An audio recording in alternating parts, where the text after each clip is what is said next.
नमस्कार, जय हिंद, जय भारत। मैं अभिषेक और आप देख रहे हैं हमारा YouTube channel Rudra yes academy. दोस्तों, एक बार फिर से आप सभी का हमारे इस यूट्यूब चैनल पर हार्दिक स्वागत है। दोस्तों, आज के इस वीडियो में, आज के इस सेगमेंट में हम लोग एक एक करके अब बात करेंगे जो भी इम्पोर्टेंट आर्कियोलॉजिकल साइट है उनके बारे में। जी हाँ दोस्तों, हम लोग आर्कियोलॉजी यूजीसी नेट के लिए हम लोग चीज़ों को पढ़ रहे हैं, डिस्कस कर रहे हैं।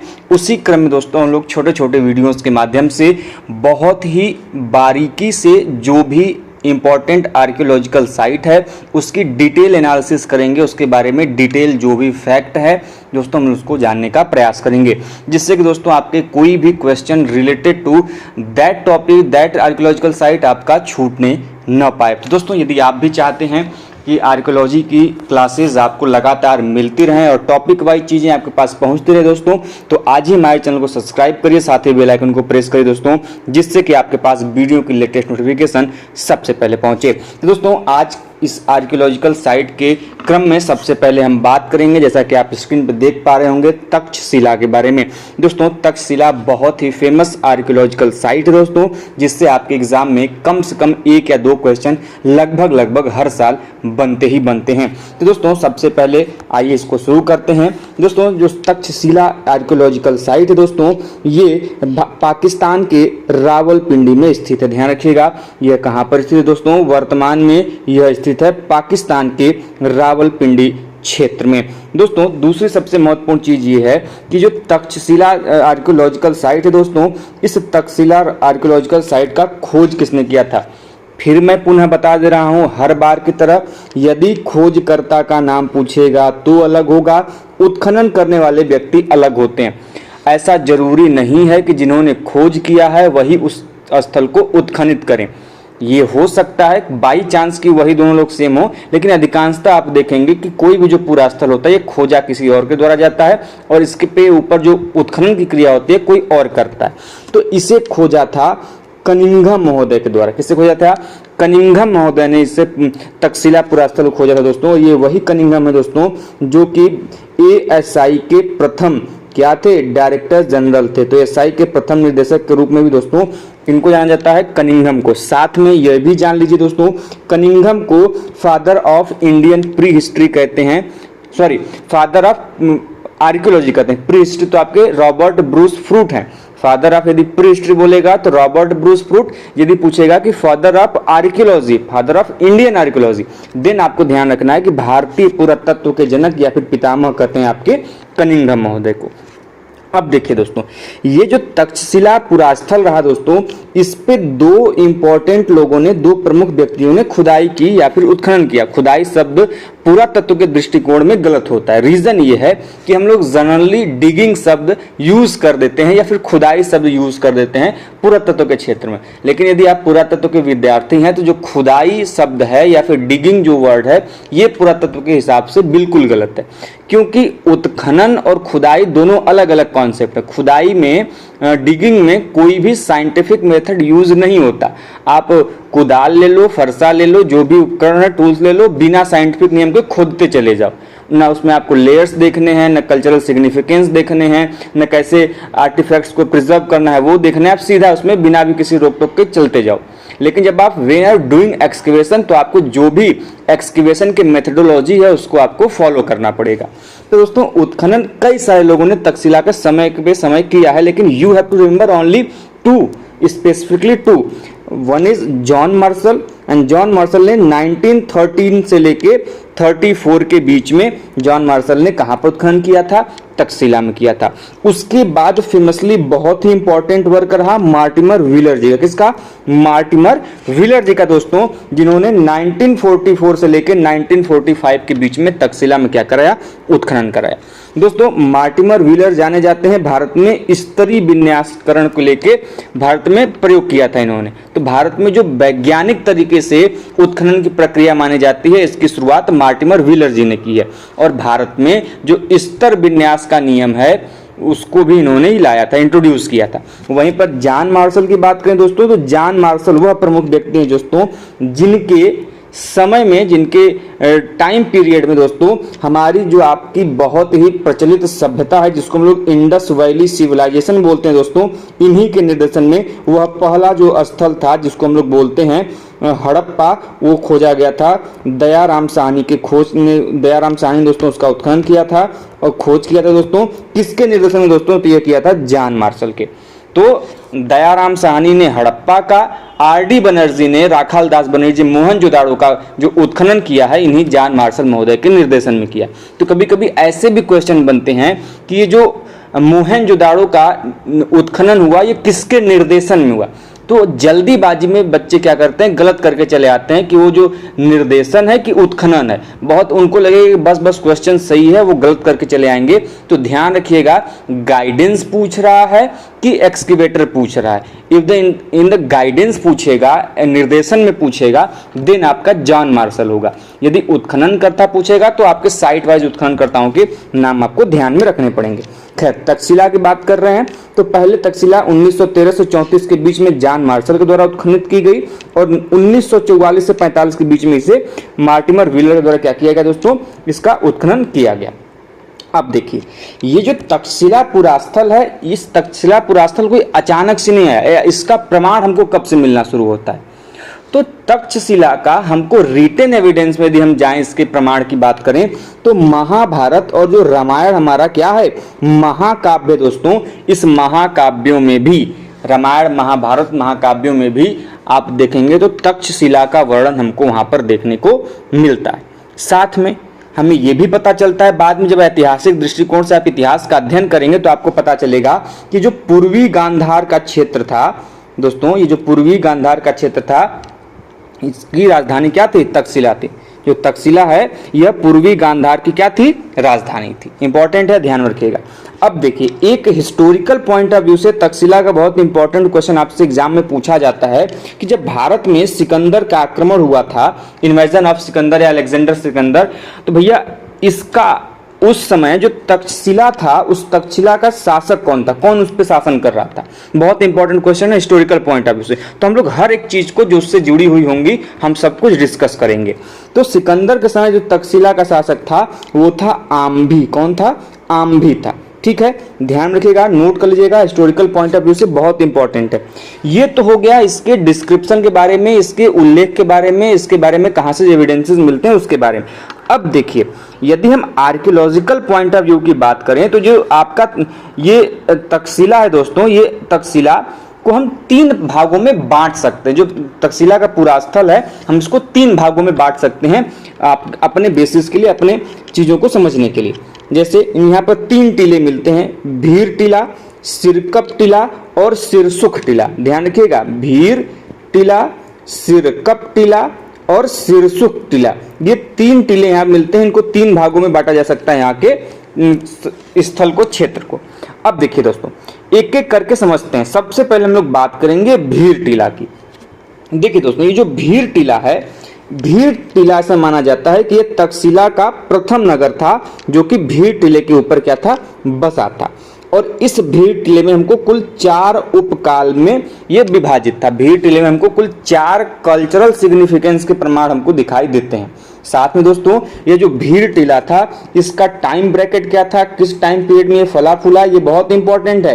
तो भीर टीला 6 से 2वीं शताब्दी ईस्वी पूर्व के बीच में, 6 to 2 BCE के पूर्व में ये क्या था, यहाँ पर हमको चीजों के प्रमाण दिखाई देते हैं।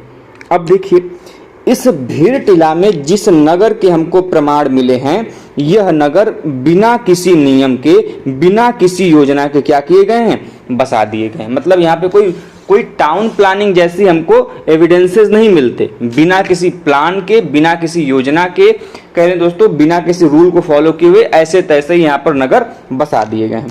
अब देखिए, इंपॉर्टेंट चीजें क्या हैं कि भीर टीला के यदि आप घरों को देखेंगे तो उन घरों से हमको शोकपीठ और मृत्तिका वलय कूप का प्रमाण मिलता है। शोकपीठ और मृत्तिका वलय कूप का भी प्रमाण मिलता है। तो यदि एग्जाम में आपसे पूछे कि मृत्तिका वलय कूप का प्रमाण तक्षशिला के किस भाग से मिलता है, सिरसुख, सिरकप या आपका भीर टीला से, तो आपको ध्यान रखना ये मिलता है भीर टीला से। साथ में कि भाई यहाँ पे जो भीर टीला है यहाँ पे हमको NBPW northern black polished where जो है दोस्तों इस प्रकार की मृदभांड का प्रमाण मिलता है, जो कि भीर टीला के सबसे निचले स्तर पर लोएस्ट जो आपका लेयर है स्ट्रेटा है वहां से हमको दोस्तों NBPW का प्रमाण देखने को मिलता है।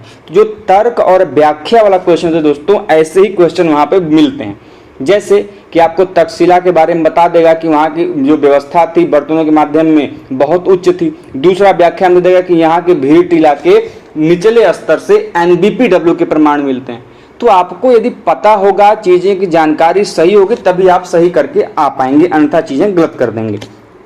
अगला पॉइंट क्या है कि भाई जो भीर टीला मिलता है हमको यहाँ से चांदी और तांबे के आहत सिक्के मिलते हैं। क्या मिलते हैं? आहत सिक्के, जिनको हम लोग पंच मार्क क्वाइन बोलते हैं। क्या बोलते हैं? पंच मार्क क्वाइन बोलते हैं। साथ में दोस्तों यहाँ तक्षशिला के स्थानीय शासकों के भी सिक्के हमको प्राप्त हुए। कहाँ से? भीर टीला से। तो भीर टीला से हमने क्या क्या जाना कि यहाँ पे हमको शोकपीट और मृत्तिका वाले कूपों के प्रमाण मिले हैं। NBPW का प्रमाण यहाँ के लोएस्ट स्ट्रेटा से मिला है, मतलब सबसे निचले स्तर से मिला है। चांदी तांबे के हमको आहत सिक्के अर्थात पंचमार्क क्वाइन मिले हैं। साथ में जो लोकल यहाँ के किंग थे, कह लें स्थानीय शासक थे, इंपरर थे दोस्तों, यहाँ से हमको क्या मिले हैं? उनके सिक्के मिले हैं। तो ये तो बात हो गई मोटे मोटे तौर पे आपके किसकी? भीर टीला की। अब आइए बात करेंगे दूसरे टीले की, दूसरे भाग की तक्षशिला की, जिसको हम लोग सिरकप के नाम से जानते हैं। देखिए दोस्तों, ये जो सिरकप है यह हिंद यवन शासकों के द्वारा तक्षशिला नगर जो भीर है नामक स्थान से हटाकर सिरकप में बसाया गया। मतलब पहले भीर टीला पे था, ठीक, वहां से हिंद यवन शासक जब आए तो उन्होंने भीर के स्थान पे हटाकर अब इस नगर को कहां बसा दिया? सिरकप में बसा दिया। तो पहले भीर था, अब उनका निवास क्षेत्र या बसावट वाला क्षेत्र क्या हो गया? वो हो गया सिरकप। अब देखिए, जब हिंद यूनानियों ने सिरकप को बसाया तो उन्होंने बहुत ही योजनाबद्ध तरीके से प्लान्ड वे में ढंग से बसाया सिरकप को। ऐसा नहीं है कि जैसे भीर टीला था उस पर नगर बिना किसी नियम के मनमाने ढंग से अनियमित रूप से बसा दिए गए, तो ऐसा नहीं है। लेकिन सिरकप में जब हिंद यूनानी शासक आए तो इन्होंने कायदे से प्लान में बसाया। तो जो इनके नगर के हमको विन्यास देखने को मिलते हैं, जो टाउन प्लानिंग हमको देखने को मिलती है सिरकप में, वो हमको एक चेस की तरह दिखती है। जो शतरंज की बिसात होते हैं ना, कि आप लोगों ने शतरंज की बिसात का यदि आप चेस खेले होंगे तो आपको चीजें दिखाई गई होंगी। तो जो चेस का जो शतरंज की बिसात होती है दोस्तों, वैसे यहाँ पर नगर को बसाया गया था। तो क्वेश्चन बन सकता है बिल्कुल कि तक्षशिला का वह कौन सा भाग है जहां पर नगरों को शतरंज की बिसात की तरह बसाया गया है? तो वह है आपका सिरकप।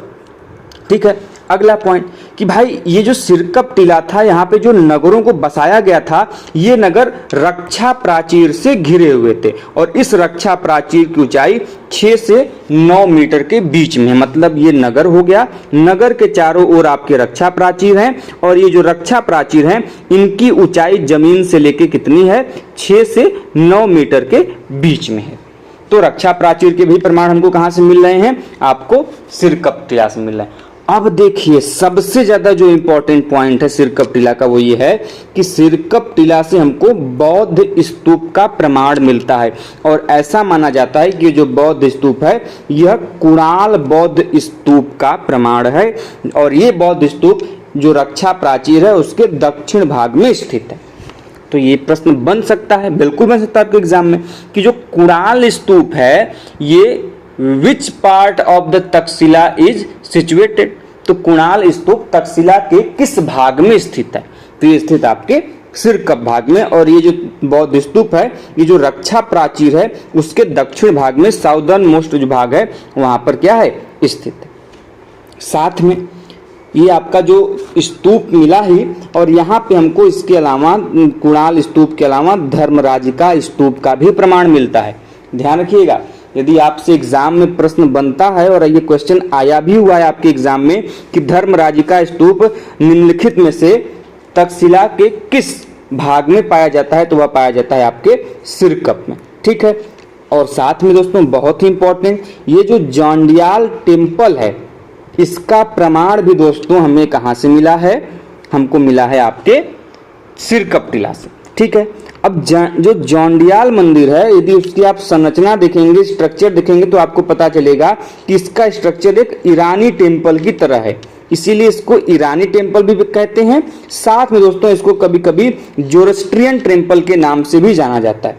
तो क्वेश्चन यदि सीधा सीधा पूछ देगा कि जौंडियाल टेम्पल के एग्जाम्पल या फिर एविडेंस या फिर प्रमाण कहाँ से मिले हैं, सिरकप टीला से मिले। यदि जौंडियाल टेम्पल नहीं पूछेगा तो पूछ देगा या तो जोरोस्ट्रियन टेम्पल, या फिर आपसे पूछेगा कि आपकी जो ईरानी टेम्पल है इसका प्रमाण तक्षशिला में कहां से मिला है। तो कंफ्यूज नहीं होंगे, आपके पास पर्याप्त इफिशिएंट डाटा होगा तो आप कभी भी क्वेश्चन को गलत करके नहीं आएंगे। अगला क्या पॉइंट है भाई कि जो जौंडियाल टेम्पल है ये प्रवेश द्वार के दक्षिण में स्थित है। क्या है? प्रवेश द्वार के दक्षिण में स्थित है। और माना जाता है ऐसा कि जो जौंडियाल टेम्पल था इसमें अग्नि की उपासना संबंधित हमको प्रमाण देखने को मिलते हैं। यहाँ पे अग्नि की पूजा होती थी, ऐसा हमको प्रमाण मिलता है। अब यदि हम जौंडियाल टेम्पल का यदि स्ट्रक्चर देखें, हम संरचना देखेंगे तो हमको पता चलेगा कि वहां पर एक उनका गर्भगृह था, मंदिर में एक मंडप था, और मंडप दोस्तों उसके पीछे एक पार्श्व मंडप था। तो 3 संरचनाएं इस मंदिर पे हमको देखने को मिलती हैं, गर्भगृह, मंडप और पार्श्व मंडप। ठीक है, इंपॉर्टेंट है, ध्यान में रखिएगा। ये तो बात हो गई दोस्तों सिरकप की। अब आइए बात करेंगे सिरसुख। किसकी बात करेंगे? सिरसुख, जो कि तीसरा टीला है। ज्यादा कुछ इसमें इंपॉर्टेंट नहीं है, बस इतना जान लीजिए कि जो सिरसुख टीला है यहां से हमको कुषाण शासकों के द्वारा इस सिरसुख टीला जो है तक्षशिला के तीसरे नगर की स्थापना की गई थी। भीर टीला अलग है। दूसरा जो सिरकप टीला बसाया गया, किसके द्वारा बसाया गया? हिंद यूनानियों के द्वारा बसाया गया। अब जो ये सिरसुख टीला है इसे बसाया जा रहा है कुषाण शासकों के द्वारा। तो सब पॉइंट क्लियर करते हुए चलिए। ठीक है, दूसरी चीज कि सिरसुख टीले से ही हमको यहाँ से भी प्रक्षा प्राचीर के प्रमाण प्राप्त होते हैं। तो मोटे मोटे तौर पे आप इतना जाना। अब देखिए इसके अलावा जो आपसे एग्जाम में प्रश्न पूछेगा इंपॉर्टेंट एविडेंस को लेके, प्रमुख पुरावशेषों को लेके, आइए उनको डिस्कस कर लेते हैं। जैसे क्या क्या पूछ सकता है भाई कि तक्षशिला के उत्खनन से हमें भारतीय मृदभांडों के साथ साथ हमको यूनानी मृदभांडों के भी प्रमाण मिले हैं। एज लाइक कौन से भाई प्रमाण? तो जैसे लाल मृदभांडों जिसको हम लोग रेड वेयर बोलते हैं, उनके प्रमाण मिले हैं। कौन से प्रमाण मिले? नोट करते जाइए भाई। रेड वेयर के प्रमाण मिले हैं। यूनानी मृदभांडों में हमको मुख्यतः काले रंग के प्रमाण मिले हैं, और उस जो टाइप मिला है यूनानी का मृदभांड का वो है एम्फोरे का। एम्फोरा हमने बताया था, एम्फोरे प्रकार का एविडेंस हमको दक्षिण भारत में अरिका मेडूस मिला है, और जिनका ऐसा माना जाता है जैसे उनकी बर्तन की आकृति है, बनावट है, ऐसा देख के लगता है कि उसमें कोई तरल पदार्थ को, खासकर ऐसा मानना है कि कोई मदिरा या द्रव्य पदार्थ को एक स्थान से दूसरे स्थान पर ले जाने में इनका प्रयोग किया जाता रहा होगा। तो जो यूनानी मृदभांड मिले हैं यहाँ पे हमको तक्षशिला से, वो मुख्यतः हमको काले रंग के मिले हैं, और जो उस यूनानी रंग के काले रंग के मृदभांड मिले हैं उनमें मुख्यतः कौन सा प्रकार है? वो प्रकार है आपके एम्फोरा की। तो आपके एग्जाम में पूछ सकता है कि आपके पाकिस्तान के क्षेत्र में तक्षशिला संबंध जो स्थल है वहां से कौन से प्रकार के यूनानी मृदभांड हमको मिले हैं। तो आपको ध्यान रखेंगे यहाँ से एम्फोरे जैसे या फिर काले रंग के मृदभांड हमको जानकारी में प्राप्त होते हैं। इसके अलावा क्या जानकारी भाई कि हमको तक्षशिला से मिट्टी तथा पत्थर की बहुसंख्यक मूर्तियां मिली हुई हैं, और ये जो मूर्तियां हमको मिली हैं ये मिट्टी की मूर्तियां अधिकांशतः मातृ देवी की नग्न मूर्तियां हैं, चाहे चुस्त स्कर्ट पहने देवी की स्थानक मूर्तियां हैं। तो मिट्टी की मूर्तियों में मुख्यतः जो मदर गॉडेज हैं वो हैं, या फिर चुस्त स्कर्ट पहने जो स्थानक देवी मूर्ति, मतलब स्थानीय आधार पे जो उनकी मूर्ति है देवी देवताओं की, वो हैं। और वहीं पर जो पत्थर की मूर्तियां मिली हैं ये पत्थर की मूर्तियां अधिकांशतः बौद्ध धर्म से संबंधित हैं। तो ये भी जान लीजिए। अगला पॉइंट क्या है कि भाई मूर्तियां जो मिली हैं इन मूर्तियों पर हमको गांधार कला का स्पष्ट प्रभाव देखने को मिलता है, क्योंकि तक्षशिला ऐसा क्षेत्र है दोस्तों जहां पर गांधार स्कूल ऑफ आर्ट का प्रमाण हमको एविडेंस देखने को मिलेगा। तो तक्षशिला उस क्षेत्र में आता है दोस्तों जहां पर गांधार कला का विकास हुआ था। यदि आप देखेंगे आर्किटेक्चरल पॉइंट ऑफ व्यू से तो अलग अलग समय काल में दोस्तों अलग अलग कला के निर्माण की अलग अलग विधि निकली। जैसे आप लोगों ने सुना होगा मथुरा कला, सारनाथ कला, गांधार कला, अमरावती कला, तो सभी अलग अलग कला के निर्माण की विधियां हैं, जिसमें मूर्तियों के निर्माण की विधि, उनके विषय, उनके जो कैरेक्टरिस्टिक्स हैं वो अलग अलग हैं। तो उसी में से एक है गांधार कला, जो कि स्थापित थी तक्षशिला जैसे क्षेत्र में, इसीलिए यहाँ की मूर्तियों पर हमको गांधार कला, गांधार स्कूल ऑफ आर्ट का हमको इफेक्ट देखने को मिलता है। यहाँ से हमको मुहरें भी मिली हैं जो कि लेख सहित, मतलब उन मुहरों पर हमको लेख के भी प्रमाण मिले हैं, इंस्क्रिप्शन के भी प्रमाण मिले, और ये लेख मुख्यतः ब्राह्मी और खरोष्ठी भाषा में लिखित हैं। तो ध्यान रखिएगा कौन कौन सी भाषा में है, किस लिपि में है, ब्राह्मी और खरोष्ठी लिपि में। देखिए लिपि और भाषा अलग होती है, इसको भी समझ लीजिए। स्क्रिप्ट जो होती है और जो आपका लैंग्वेज होता है, ये दोनों अलग होता है। हम आपको बोल रहे हैं और आप उसे सुन रहे हैं, ये हमारी भाषा है। जैसे हमने क बोला और आपने क सुना कान से, तो ये जो उच्चारण है और आप उसे सुन रहे हो, ये हमारे आपके बीच की भाषा है। और यदि हम इसी क को हम इस स्क्रीन पे लिख रहे हैं और आप उसे देख रहे हैं कि क ऐसे लिखा जा रहा है, दैट इज लिपि, स्क्रिप्ट। तो लिखने की भी जो प्रविधि होती है दैट इज स्क्रिप्ट, और जो हम बोलते हैं that is language, it is भाषा। तो ब्राह्मी लिखने की विधि है, प्राकृत क्या है, बोलने की विधि, तो भाषा है। इसीलिए तो इस चीज को भी क्लियर करते हुए चलिए कि कौन सी भाषा है। जैसे कि आप लोग जब अशोक के इंस्क्रिप्शन पढ़ोगे तो आप लोग कंफ्यूज हो जाओगे कि प्राकृत भाषा है कि ब्राह्मी लिपि है कि खरोष्ठी भाषा है, क्या है, तो आप वहां पर कंफ्यूज हो जाते। तो इस चीज को अभी से समझ लोगे तो कभी कंफ्यूजन नहीं होगा। खैर आगे बढ़ते हैं कि भाई यहाँ से तो हमको मुहर मिले ही मिले, साथ में हमको भारतीय तथा विदेशी सिक्के भी यहाँ से प्राप्त हुए हैं। आप देखिए बहुत ही इंपॉर्टेंट पॉइंट, और इसको इंपॉर्टेंट के साथ ही आप इसको नोट डाउन भी कर लीजिए कि यहाँ इससे हमको स्थानीय सिक्के मिले हैं तथा निगम लेख अंकित जो लेख हैं वो भी सिक्के प्राप्त हुए हैं। तो आपसे एग्जाम में पूछ सकता है कि वह कौन सा पूरा स्थल है जहाँ से हमको निगम लेख अंकित सिक्कों की प्राप्ति हुई है, वह है आपका तक्षशिला पुरा स्थल। ठीक है, अगला क्या है, लास्ट पॉइंट इस आपके वीडियो का, तो यूनानी शासकों, शक शासकों, पार्थियन शासकों, कुषाणों और सेसेसियन राजाओं के भी सिक्के हमको यहाँ से मिले। तो इस प्रकार से हमने जो सभी इंपॉर्टेंट पॉइंट्स थे रिलेटेड टू तक्षशिला हमने उसको डिस्कस किया, चाहे वो भीड़ टीला के माध्यम से आपके एग्जाम में पूछे, सिरसुख टीला से पूछे, चाहे सिरकप टीला से पूछे, या फिर इसका उत्खनन कब किसने किया, इसका वर्णन कहाँ से मिलता है, इन सभी चीज़ों की जानकारी हम लोगों ने डिटेल में की। तो वीडियो कैसा लगा सबसे पहले हमें कमेंट बॉक्स के माध्यम से जरूर बताइएगा दोस्तों, और साथ में यदि अभी तक आपने हमारे इस चैनल को सब्सक्राइब नहीं किया है तो चैनल को सब्सक्राइब करिएगा दोस्तों, और हमारे इस वीडियो को जरूर अपने दोस्तों के साथ भी शेयर करिएगा। तो ऐसे ही अपडेट और इन्फॉर्मेशन साथ मिलते हैं नेक्स्ट वीडियो में, तब तक के लिए जय हिंद, जय भारत, हर हर महादेव।